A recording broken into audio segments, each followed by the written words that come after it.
आज हम बताने वाले हैं इतिहास के पन्नों में दर्ज एक ऐसे ही सम्राट के बारे में जिसे सुनकर आप भी आश्चर्यचकित होंगे। भारत के सर्वाधिक शक्तिशाली महान शासक राजा कृष्णदेव राय विजयनगर साम्राज्य के शासक थे।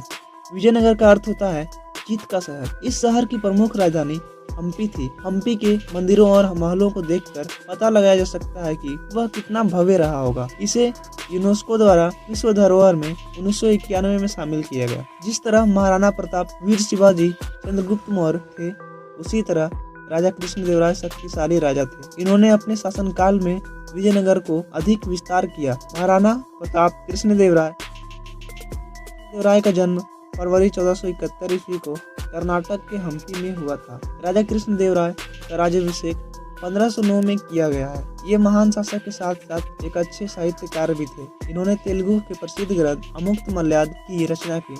इन्होंने संस्कृत भाषा में एक नाटक जम्बवती कल्याण की भी रचना की। इनके दरबार में अष्टदिग्गज रहते थे, जिसमें से एक तेनालीराम भी थे। कृष्णदेव राय का साम्राज्य, इस महान सम्राट का साम्राज्य अरब सागर से लेकर बंगाल की खाड़ी तक फैला था। आज का कर्नाटक, तमिलनाडु, आंध्र प्रदेश, केरल, गोवा और उड़ीसा पहले इनके राज्य में आते थे। कृष्णदेव राय महान शासक के साथ साथ भवन निर्माता भी थे। इन्होंने अपने मां के नाम पे नांगलपुरम नगर बसाया था। 651 हाथियों की सेना के साथ 10 लाख सैनिक भी थे इनके पास। इनके नेतृत्व में कहा जाता है 6000 घुड़सवार, 4000 पैदल और 300 हाथी अलग से थे। बाबर ने अपनी आत्मकथा तुजुक-ए-बाबरी में इनको भारत का सर्वश्रेष्ठ शक्तिशाली शासक बताया है। राजा कृष्णदेव राय युद्ध के लिए हमेशा तैयार रहते थे। इन्हें लगातार चुनौतियां मिलती रहती, पर उन्होंने कभी हार न माना। इन्होंने अपने इकलौते पुत्र तिरुमल राय को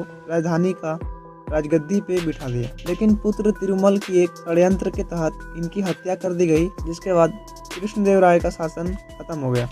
अगर आपको भी एक ऐसे ही इतिहास की जानकारी लेना पसंद है तो हमारे चैनल को सब्सक्राइब जरूर करें। आज हम बताने वाले हैं इतिहास के पन्नों में दर्ज एक ऐसे ही सम्राट